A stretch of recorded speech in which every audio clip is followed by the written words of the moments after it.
Hello and welcome to No Apologies. I'm Dana Lash. It is a new decade, but clearly the Democrat Party intends to play the same game with Black Americans. And that game goes something like this. You talk up past grievances against Black Americans, you talk down to Black Americans, and finally you tell them more failed Democrat policies. That's the answer to all of their problems. And then rinse and repeat.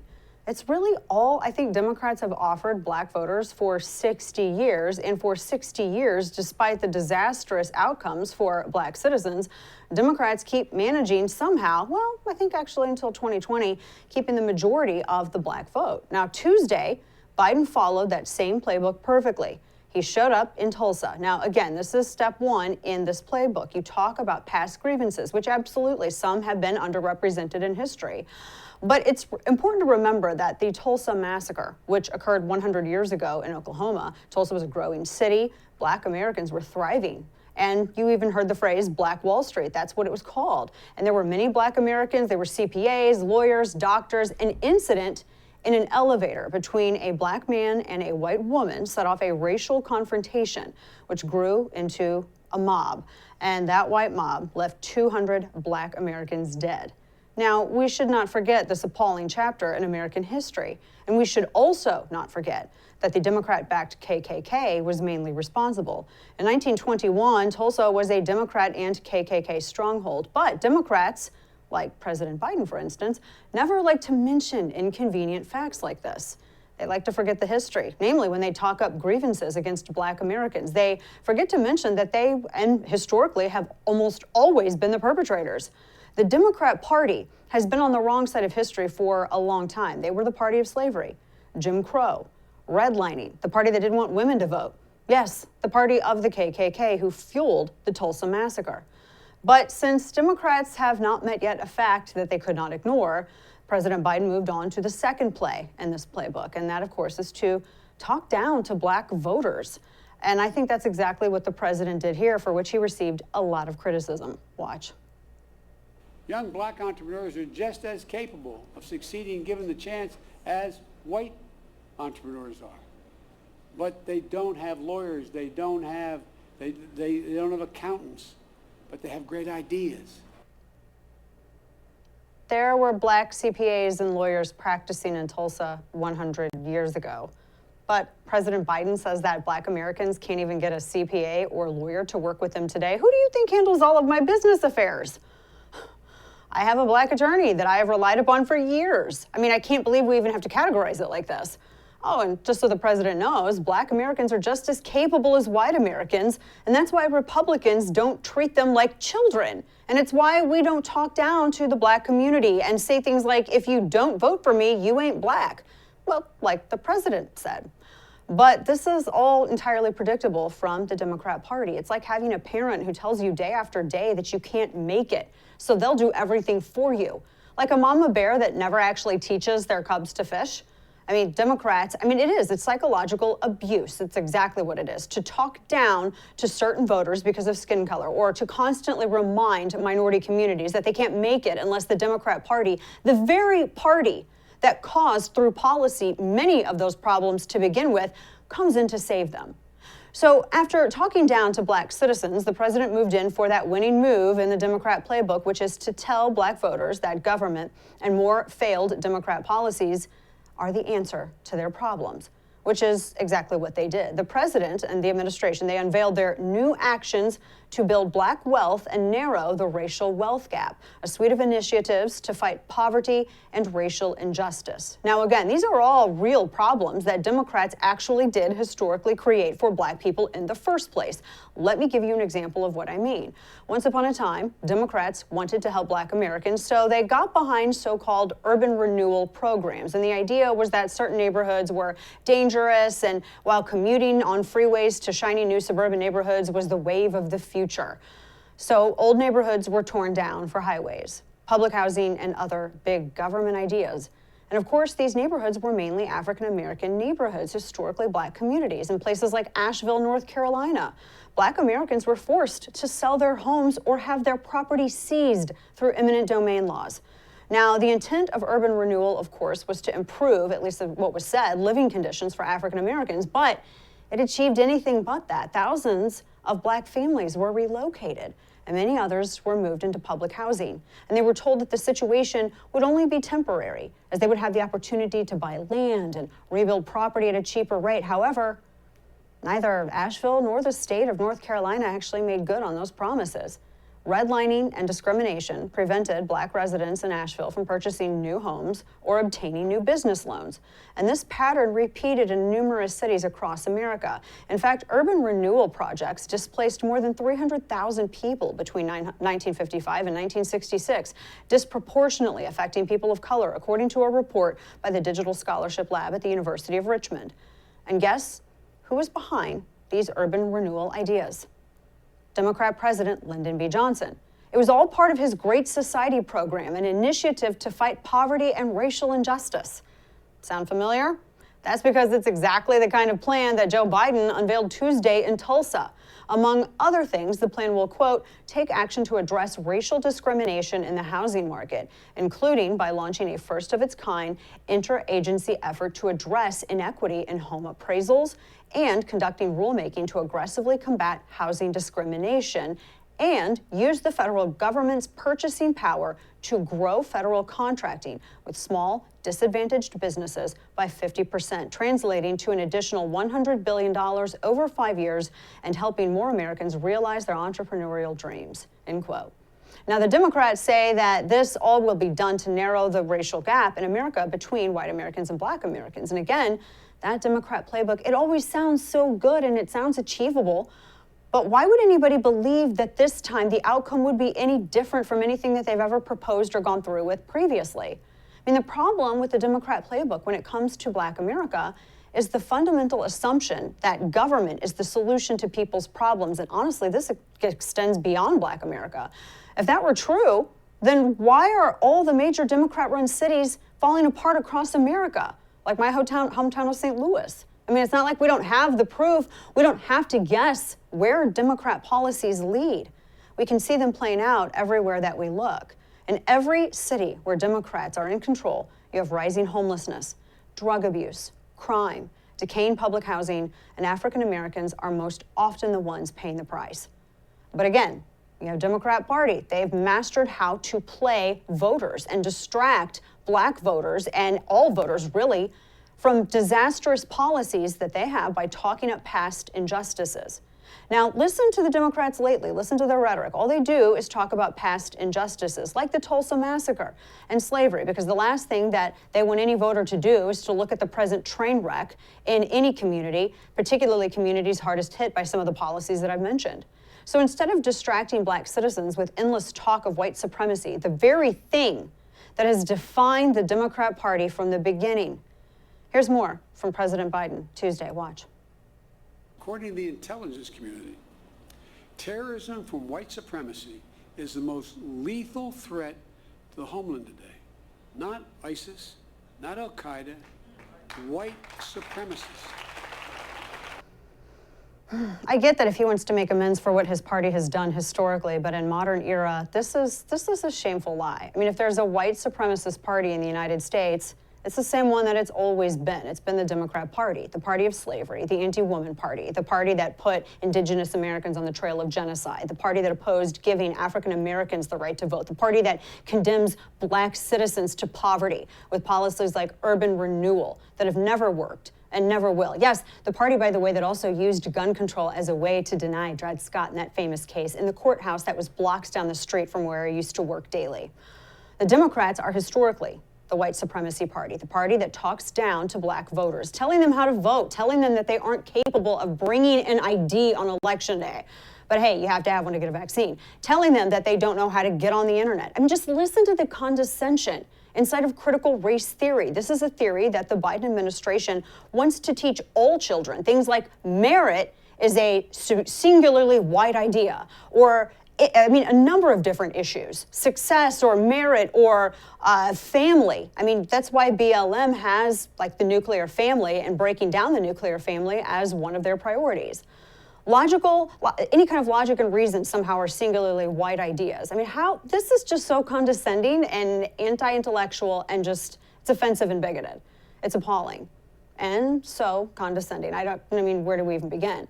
Black Americans, however, are rejecting the Democrats' negative playbook and embracing optimism and encouragement. We saw this with record GOP turnout in 2020 with minority voters. Now consider this. If Black America were a nation, it would be the 15th richest nation on earth. There are 35,000 Black millionaires, and there's a number of Black billionaires, and those billionaires are almost all American. Black Americans are the nation's cultural leaders, trendsetters, role models for all kids.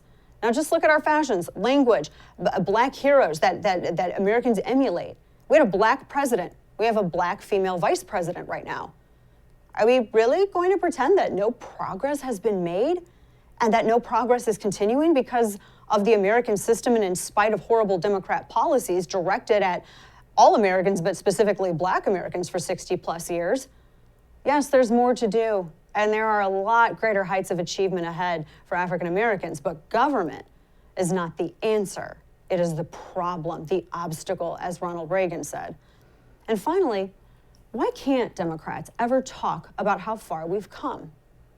Like the Obama family, who reached the pinnacle of power, American royalty, who live in the very white Martha's Vineyard in a $12 million home. I mean, what about the progress that America has made? Will they speak to that? Will they speak to the possibilities of America? What about the Biden administration? Will they and Democrats ever celebrate how far all Americans and Black Americans, and in general, everybody, have come in terms of racial progress?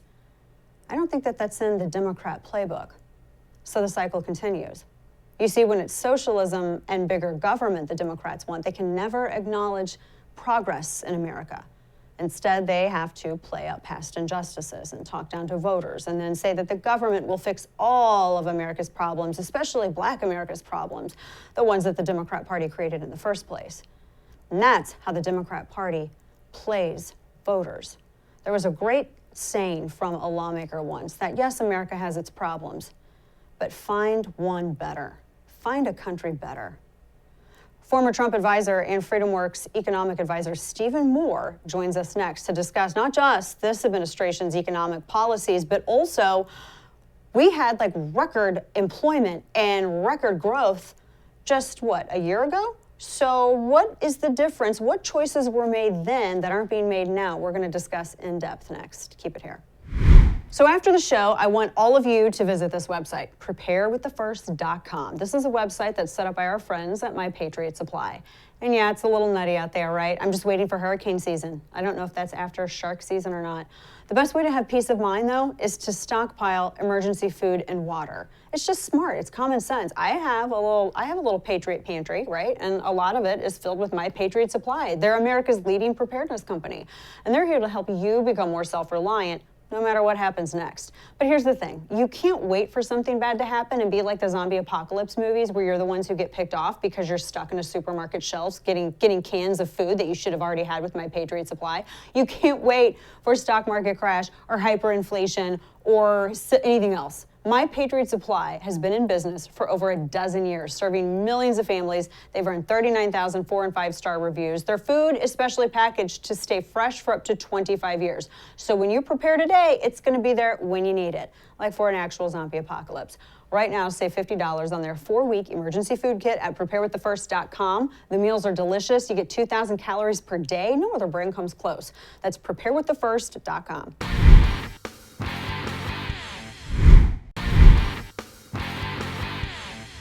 Joe Biden's economic policies are really undoing 4 years of great economic growth. They're kind of making a mess here. Stephen Moore is he formerly advised President Trump, and he's also the author of Trumponomics and Who's the Fairest of Them All? The Truth About Taxes, Income, and Wealth in America.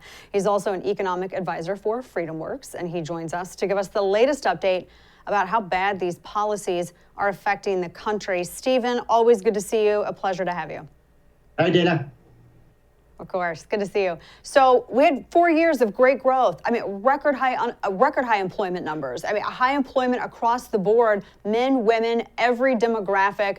And now it's almost as if Joe Biden enters the White House with the specific plan to undo all of this economic prosperity that more limited government has wrought. I was just $6 trillion first 100 days. I don't know of any, correct me if I'm wrong, but I don't know of any other administration that's ever requested that much spending with no offsets at all. Yeah, and how about the $22 trillion of debt over the next decade? I mean, that is economically insane. It's a prescription for economic collapse and bankruptcy if we do that. And I think everybody's a little bit surprised at how far to the left Joe Biden has moved.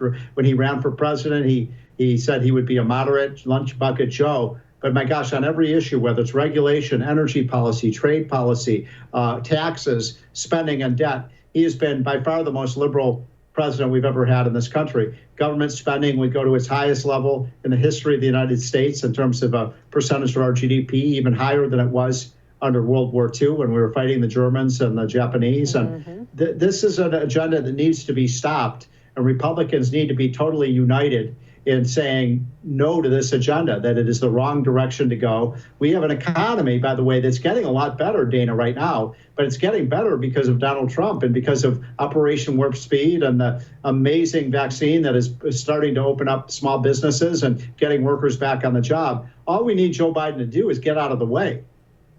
Yeah, and getting workers back on the job, Stephen, that's key because that supplemental payment continues to keep flowing. I know a number of states are limiting it, but this would amaze me. So Friday, and you wrote about this, you have a piece about this. He was asked about the link between the slow employment numbers in April really underperformed what expectations were, and the expanded unemployment benefits.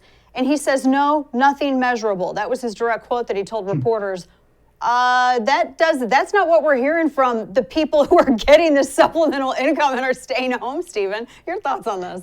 Yeah, it made Joe Biden look completely out of touch with what's happening in real America.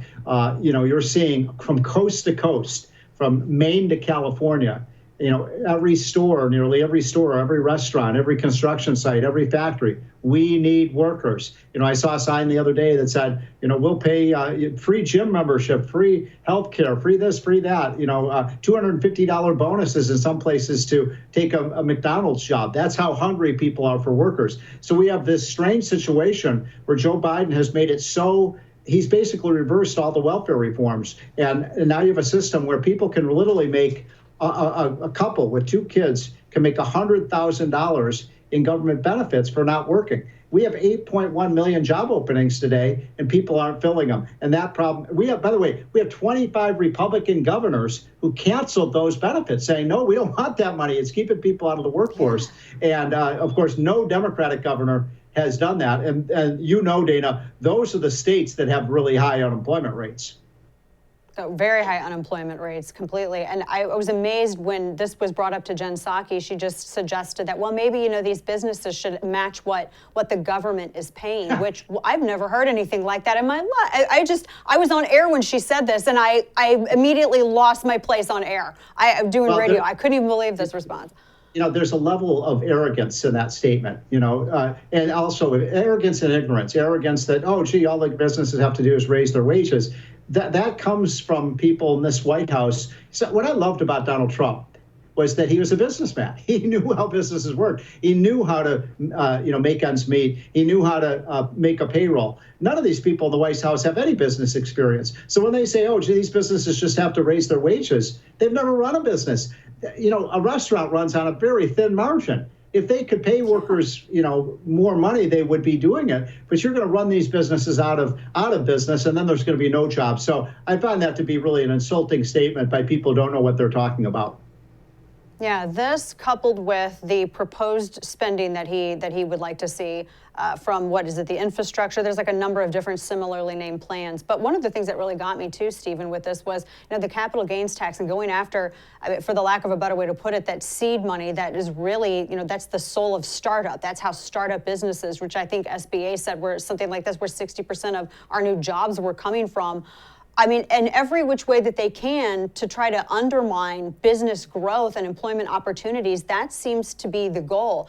I think the good thing is that maybe some or not all of this is going to go through. There was some good news from that Senate parliamentarian who said that they're not going to be able to push a lot of this through into reconciliation. But Stephen, is that going to be enough, do you think? Because you mentioned Republicans might cave, or at least some. I mean, kind of intimated that some of them might cave. Is that going to be enough, though, to stall this?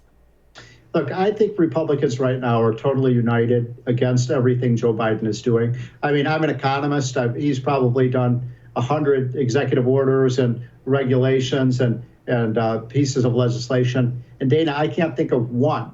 I can't think of one single thing that this president has done that's actually been good for economic growth. We didn't need the $1.9 trillion spending bill when we already had $1 trillion from the previous bill. Yeah. We don't need. By the way, don't call this an infrastructure bill. I have to correct you on that one, Dana. You know, I'm glad you did, because it's mostly bill, pork. Right? Yeah, it's infrastructure redefined.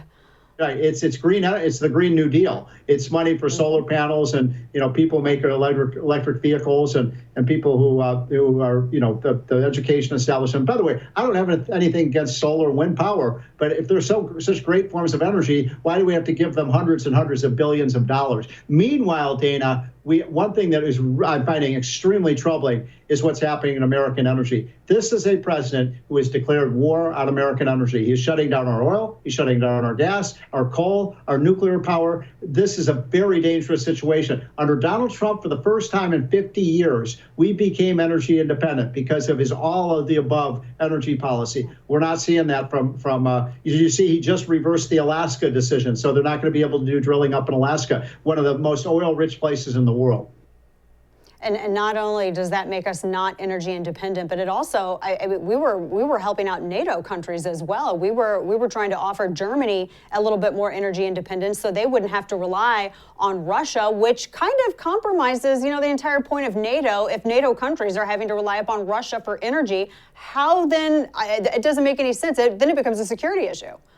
Well, Joe Biden is in favor of pipelines as long as the pipelines are not in the United States. I mean, yeah, exactly. I mean, people are scratching their head. Even my Democratic friends are saying, "Wait a minute, he cancels a pipeline here in the United States that we need to get, oil and gas from Canada and North Dakota down to Texas and throughout the country. He cancels that, but he gives the green light to a Russian pipeline. And by the way, can you imagine if Donald Trump had done that? He's in the hip pocket of Putin. The guy who's in the hip pocket of Putin is Joe Biden. Yeah, no, Trump was the worst Russian-controlled person ever, because he did with if it wasn't sanctions, then it was the denial of finishing building that one pipeline trying to cut around Ukraine.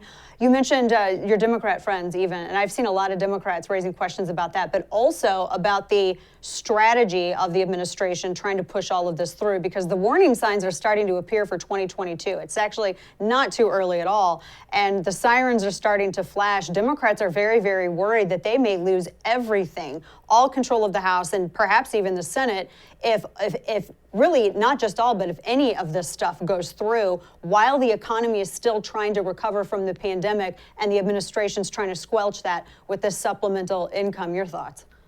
Can you imagine a $2.5 trillion tax increase right now, just when businesses are finally getting back on their feet, and small businesses around the country? And then can you imagine hitting them with a $15 an hour minimum wage? Can you imagine all the new regulatory apparatus they're trying to put? And by the way, all of these, they help the big companies, the big corporations. The victims of this are the spinal cord of the American economy, the men and women who run our small businesses with less than 100 employees. And they represent 60% of the jobs, Dana, as you know. So we're really going after the little guy. That's what Democrats and liberals do. They go after the little guy, not the powered interests in Washington swamp.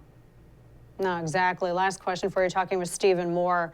The chokeholds in the supply chain, as it is related to all of this. When do you think that this, because I was reading, I think this is one from one of your pieces, truckers are saying that they can't get oil to the gas pumps, they don't have enough drivers, chokeholds in supply chain is particularly, you mentioned restaurants too, they're not able to get all the supplies.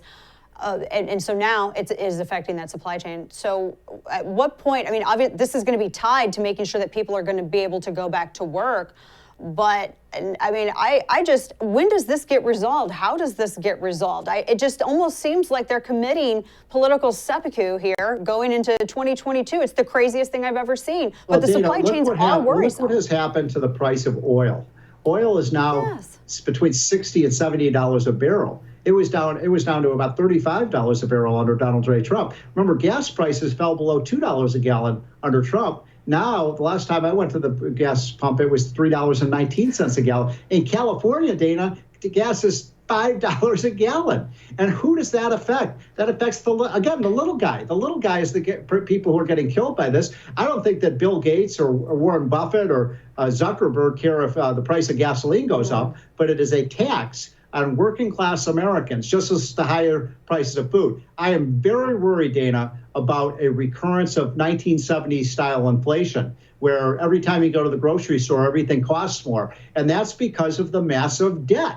You know, we're borrowing so much money now under Biden. It's cheapening the dollar. It's meaning people's real take-home pay is declining because they have to pay more every time they go to the grocery store. I think I paid $9 for a fill-up more than I used to pay under Donald Trump.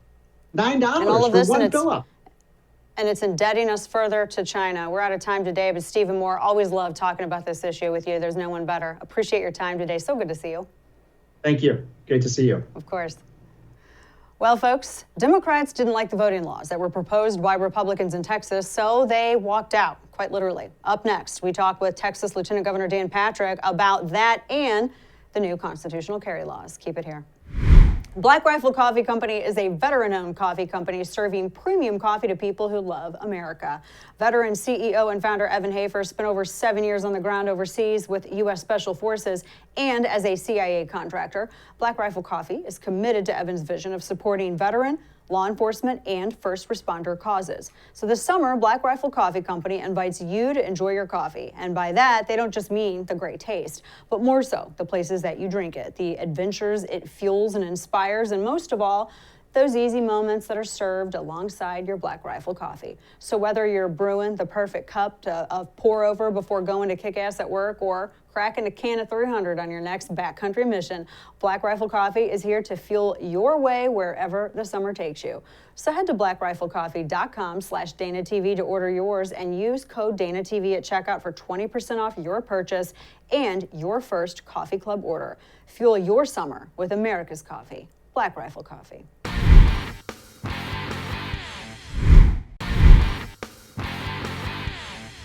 Texas Lieutenant Governor Dan Patrick joins us now to discuss this absolutely petty, childish walkout by Democrats in the Republic of Texas just the other day and the new constitutional carry laws that the governor is going to be signing. Excited about this. It's good to have you, Lieutenant Governor Patrick. You promised and it was delivered, and I feel it's like Christmas, so I'm very glad that we got this done. I'm glad too, and so are gun owners in Texas. As a matter of fact, Dana, the NRA put out a bulletin yesterday that this session in Texas was unprecedented and groundbreaking. We passed 11 bills dealing with the Second Amendment, all of the NRA priorities, led by constitutional carry first and foremost. We also passed House Bill 1500, saying that any businesses dealing with guns are essential businesses during disasters and cannot be closed down. We passed Senate Bill 19 that basically discourages any banks or financial services from discriminating against gun businesses in Texas. If you won't loan us money, we won't put our money with you. Senate Bill 20 answers a question a lot of travelers have. Can you take your gun in a hotel or not in Texas? It now will allow that. And one of the other key bills of the 11 was House Bill 918 that lowers the age from 21 to 18 for license to carry, because even though we passed constitutional carry, we still have license to carry. And by the way, if you want to talk about con carry, it's the model for the country, I think. It absolutely is, and I'm very happy that this was done. I know a lot of people were waiting for it for a long time. Gun owners, I know Gun Owners of America, Second Amendment Foundation, all working really, really hard. And of course, obviously, you know, yourself and other Republicans. I have to ask you though, I got to get your response to this quote from Julian Castro, because I'm amazed at the. Well, I'm not amazed. I don't know why. I really enjoy the spin. So this is what he had actually tweeted, because from this walkout. He tweeted, this is Julian Castro. He says, quote, Greg Abbott and Dan Patrick oversaw one of the sloppiest, most radical legislative sessions in modern Texas history. Their extreme agenda failed, so now they want to defund the legislature. They should defund their own salaries instead. That's his quote. I've got to get your response to that. Well, first of all, the Texas Senate had an incredible session. I had 29 priorities. We passed 28 of those out of the Senate, and 20 became law. It's probably the best session we had, and negotiating, particularly constitutional carry, where we were able to get the NRA, Gun Owners of America, and the sheriffs of Texas all on board with the bill. Again, I think the model for the country. In terms of the walkout, here's what happened, Dana, and that is that on the House side, our Speaker, who's elected by Republicans but needs some Democrats to hold office, just delayed several key bills that Democrats didn't want to hear until the last day, 4 hours before the deadline, midnight Sunday, particularly Senate Bill 7, which was the strongest election security bill passed in the country. And it has nothing to do with suppression, just we want to be sure we secure the voting booth and those who mail in ballots, that they say they are who they are, and we have all legitimate people voting as we want them to vote. And so what happened was the Speaker met with the Democrats and said, I'm not going to lock the doors and keep you in, because under law, he runs the House, I run the Senate. We can lock the doors and keep people from breaking quorum. He also said, besides not locking the doors, he would not send state police to bring them back. Again, we have the power of the law to bring them back. So with 4 hours to go, roughly, before the deadline, Senate Bill 7 came up, and the Democrats left. So first of all, I think the Speaker should have been tougher, quite frankly. I don't like to have inter-party battles with a Republican Speaker, but the opportunity was set. The Democrats took advantage of it. But that's not what democracy is, Dana. When you lose a vote, you have to man up or woman up and say, I lost the vote. We're the Republican majority in the state. Consequences come from the outcome of elections. And so Democrats went home crying, complaining that they were going to lose this strong vote on the strongest election security and integrity bill in the country, and so they just left. That's not democracy. No, that's not democracy, and that also doesn't make, Castro's remark doesn't make any sense either, because where I come from, if you leave your job without doing your job, you don't get paid. So maybe it's Democrat salaries that should be examined. So here's what the governor did smartly yesterday, or 2 days when we talked. He's vetoing Article 10 of the budget. That funds the legislature. Now, most people in the country and even in Texas don't realize our representatives and our senators and even your lieutenant governor, we make $600 a month. We kind of have a real citizens government here in Texas. We're not highly paid elected officials like other states or Congress. And so $600 a month doesn't impact us. But what the governor did, he said, and I totally support this, that he's wiping out all salaries at the end of our fiscal year, which is August 31st, for all of the staffers. And that's about 1,000 people in the Capitol that work in the House and the Senate to perform the duties needed to bring bills to the floor and operate government. So on August 31st, all of those salaries from all of those staffers will be gone. And that means that if the Democrats don't come back for a special session, has been rumored that they won't even come back for a special session, that means they're going to lose their entire staffs. And so when they come back to vote on that, we'll pass these other bills that they blocked. There were a few other key bills that they blocked, and the Speaker blocked by not bringing them to the floor. We're going to bring them all back. And here's one of the rumors that was out there. I got a call, Dana, on Sunday night when they were walking out, asking, it was a kind of, let's say, a good source, that the Democrats wanted to know, could they be arrested by state police and brought back from one of our Indian reservations?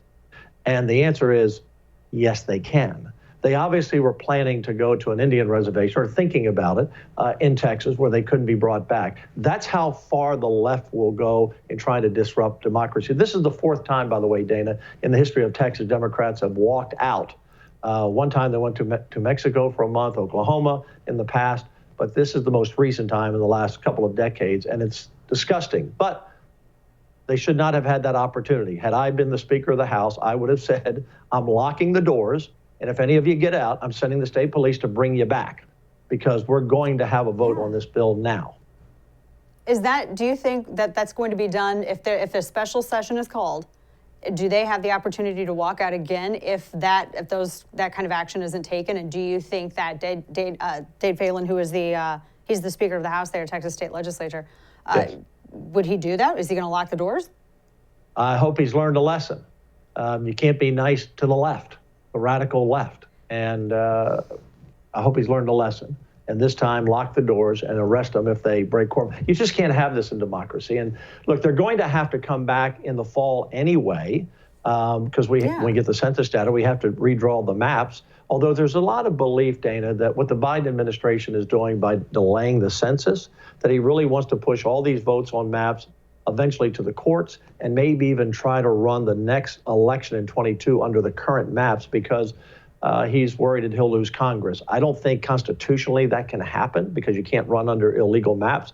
But the Biden administration is delaying the release of the census, and that's what we need to draw the maps. So the Democrats have to come back at some point, but the key is August 31st, the end of our fiscal year. So they really need to come back before August, or every employee is going to be furloughed that they have. And then if those employees lose their paychecks, it's going to be on the Democrats. That's when social media gets interesting, because that's when secrets come out. Usually, and you're like he's like, yes, they are. He's fully expecting it.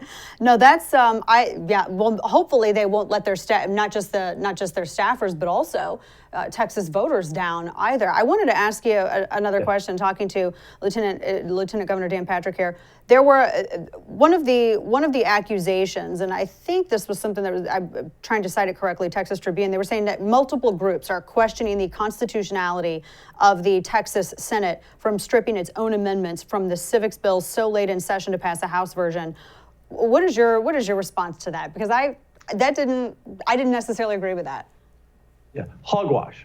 So what happened is the House stripped an amendment out, the Democrats called a point of order on the ban of critical race theory. And so the House sent it back to us. And there's a law, a rule rather, in the parliamentary procedure, and there's precedent set in 1993 by a Democrat actually, that you can recede from the amendments from the bill. In other words, if the House had a disagreement on an amendment on a bill, they send it back to us, we can just say, okay, we'll withdraw from that. So we'll step back from that, so that's not an issue, and then we'll send the bill back to you. That's exactly what we did. And the Democrats called a point of order in the Senate. By the way, there's a big difference between 150 members in the House and my 31 senators. We've had one point of order all year. They had 50 or 60 over there. They're always calling points of order, the Democrats. So we receded. They came up to the front of the podium, and they said, well, how are you doing this? And we said, well, go ask that Democrat in the back room, because one of our senators was actually Democrats there in 1993 who used the same maneuver. So the precedent was there, the rules are there. It's very clear in parliamentary procedure. You can recede from a bill to basically shed the issues or the amendments that the other chamber has with it. So we did everything by the book. We know the rules, and we do what we need to do. Look, we work well with people across the aisle, and most things are nonpartisan. But the issues that separate the Democrats and the Republicans in America and Texas, it's life issues, Second Amendment issues, critical, banning critical race theory, it's taxing issues, it's size of government, defunding police. Those issues, those 10, 15, 20 issues, every session separate us. We're the majority party. The Republicans elected Republicans in Texas to lead on a conservative basis, not to give in to the Democrats on those issues. Unfortunately, that's what the House did on a few issues, the Senate didn't. And we'll come back in special session and we'll pass these bills that the Democrats walked out on, including bail reform. Think of that, Dana. They walked out killing bail reform. They don't want bail reform. They want all the criminals out of jail. We want to keep the hardened criminals in jail. And right now, in some of our big cities in Texas with liberal DAs and liberal judges, they're letting even serious felons walk out and committing more crime. A denial of justice. That's exactly what they're advocating against justice completely. Yes. So it's a bunch of groups that don't understand parliamentary procedure. No. Last question for you. Yes, just real quick on this special session. What else? I know you mentioned SB 7, and there were a couple of other items I know that you wanted to have accomplished. Is there anything else that we can expect to come up in special session that maybe is not being publicly discussed, no one's paying close enough attention to, that you would like to see, that you would like to work on? Yeah. So immediately after they killed some of these bills with a week to go, I asked the governor to call a special session. And now with the Senate Bill 7, the voting bill being killed, he definitely is, and bail reform, he's definitely calling us back. But I had already asked for him to put on Senate Bill 29. We passed this out in April.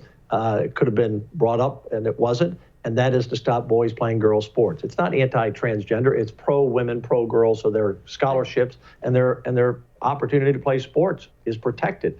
So that's one bill I want to see up. The other bill is Senate Bill 10, stopping taxpayer-funded lobbying by cities and counties. That has 95% support with Republicans, over 80% support with Democrats. That bill died on the calendar because the Democrats blocked it, or it wasn't set to not make them unhappy. And also, we had Senate Bill 12, which was our social media bill to stop social media from censoring speech from conservatives. So those were 4 bills that never got to the floor for a hearing or a vote. Senate Bill 7 got to the floor, but they never could vote it because the Democrats walked out. So the thing that bothered me, the thing that bothered me most, Dana, was a comment from the speaker. And again, I'm not trying to have an inter-party squabble here. He was a new speaker, his first session, and maybe he was just too nice to the Democrats at the end. But he said that he understood why Democrats would walk out if, when they went home, the votes that they take would not be popular with their constituents. Or I'm paraphrasing that. So it's not my business to be concerned about Democrats going back to their district and facing unhappy voters because Republicans won on our issues. That's why we have elections. So I hope in the special session the speaker realizes the Democrats will pull the rug out from under him like that. And his Republican voters may too. And Republican voters may. Again, he went to them and said, basically, please don't leave. I'm not going to lock you in. I'm not going to arrest you if you leave. Well, what do you think they were going to do? I mean, they were against Senate Bill 7. They're going to leave. Yeah. And let them go. Oh my goodness. Oh my goodness. Well, hopefully we it will be a lot different. We had a great conservative session till that last weekend. We'll get these passed this summer. And because the governor, and I'll support this, keep calling this back till we do. And as the NRA said, the unprecedented groundbreaking session. We passed some bills even I wasn't sure they would be there at the finish line. In fact, it's some of our best work done on a couple of these bills. And Texas leads the way once again in protecting the Second Amendment. There you go. There you go. Lieutenant Governor Dan Thank Patrick, you, Dana. always a pleasure to talk with you. Good Always to a see pleasure. You. Thank you. When we come back, we'll follow the science. That's a newly defined term, and discuss former Mayor Pete Buttigieg's not so scientific take on why everybody needs to keep wearing masks for the rest of our lives. Keep it here.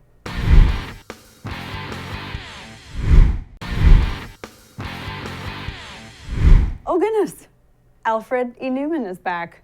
Wait, I did say that, yes. Now, I'm not being mean. This guy said way meaner things than me, so let's just justify this first. Mayor Pete Buttigieg, the former mayor of South Bend, Indiana, who is now a transportation expert. He is, and of course, obviously serving in the Biden administration as transportation department head. Well, you know, I didn't realize that he was known for subways and futuristic transportation ideas, and this is why he is the Secretary of Transportation, because he's an expert on transportation, of course. I mean, he drove a car. So you know what else Mayor Pete is an expert on? That's science. And as Mayor Pete and the Democrat Party have told us repeatedly, we must follow the science. So this is what Mayor Pete had to say about the requirement to continue to wear face diapers, AKA masks, on planes. Watch. Of course, the decisions will continue to be on the part of public health authorities and driven by public health considerations. But just remember that the flight crews and other workers you encounter, they're doing their job. They're following regulations, and they're there to keep you safe. It is absolutely unacceptable to ever mistreat a transportation worker. And of course, there's very serious fines and enforcement around that. It's a matter of safety, but it's also a matter of respect. I'm really confused because I thought that wearing a mask was about following the science. So I think we have something that talks about the science of mask wearing. Oh, yes, yeah, here we have. It's that private email, remember, from Dr. Fauci that was made public yesterday.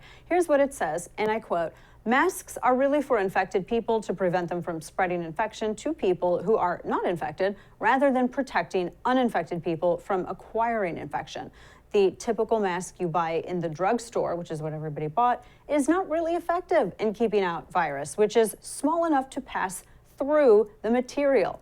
He says it might, however, provide some slight benefit in keeping out gross droplets if someone coughs or sneezes on you, end quote. Now, Fauci added, and I'm so quoting this, "I do not recommend that you wear a mask," particularly talking to this Sylvia woman, "since you are going to a very low risk location," end quote. So according to Dr. Fauci, a guy who is dedicated solely to following the science and not at all playing politics or covering from any kind of communist Chinese party or cozying up to millionaires, sending emails to Morgan Fairchild, by the way, and running around playing celebrity doctor, yes, that Dr. Fauci, according to him, there's no real reason to wear ineffective drugstore masks, especially when you're not symptomatic. And when you, not to mention, by the way, when you're vaccinated or already had the virus, I mean, just following the science here, then you don't need to wear it at all. In any case, we all knew, and the former mayor just affirmed that the masks are all for show at this point. It's all theater. The double masking, the wearing masks on Zoom calls like the president did, Kamala Harris kissing her husband literally through a mask. It's all theater.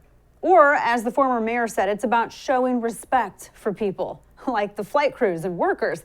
Did it ever occur to the transportation secretary and Democrats in general that people who don't want to wear masks would like a little respect too, just a little bit?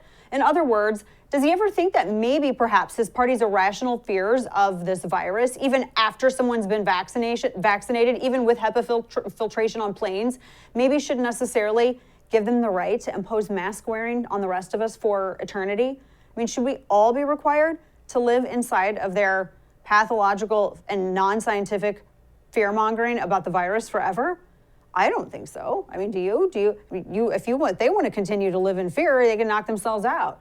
We just want to get back to living and also breathing, which are very important. Yes, follow the science indeed. Thanks for joining us tonight. We will see you back here tomorrow. Good night, and don't bend the knee.